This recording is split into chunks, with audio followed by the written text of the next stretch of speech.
বাংলাদেশ সরকারের খাল খনন কর্মসূচির অংশ হিসাবে মোলাডোলের আজকে খাল খননের কর্মসূচি ছিল।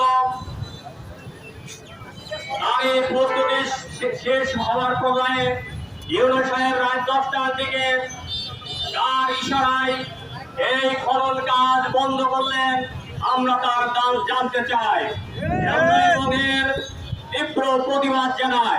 প্রিয় ভাই আমার, 17 বছর সংগ্রাম করে ফ্যাসিস্ট সরকার, স্বৈরাচার সরকারকে হেঁটিয়ে জনগণের নির্বাচিত সরকার বাংলাদেশে এখন অধিষ্ঠিত। এই সরকার কোনো দলের নয়, এই সরকার 18 কোটি মানুষের সরকার। আর এই সরকারের আপনার 71 আসনের প্রতিনিধি অধ্যাপক আবু তালেব মন্ডল। সুতরাং সরকারের সকল উন্নয়ন কাজ অধ্যাপক আবু তালেবের মন্ডলের হাত দিয়ে হতে হবে, হতে হবে। আপনারা দেখেছেন 3 দিন আগে দাসুরিয়া চান্দাবতী খাল একজন অনির্বাচিত মানুষ দ্বারা তড়িঘড়ি করে এই ইউনো সাহেব খনন কাজ উদ্বোধন করেছেন। আমরা এর তীব্র প্রতিবাদ জানাই। আমরা হাবিব সাহেবকে বলতে চাই, জনগণের প্রতিনিধি হচ্ছে অধ্যাপক আবু তালেব মন্ডল।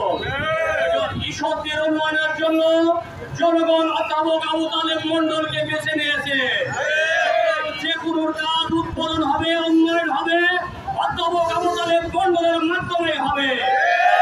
আমি প্রশাসনকেও বলতে চাই, আগামী দিনে যে কোনো কাজ উদ্বোধন করতে হলে এমপি ছাড়া করা যাবে না।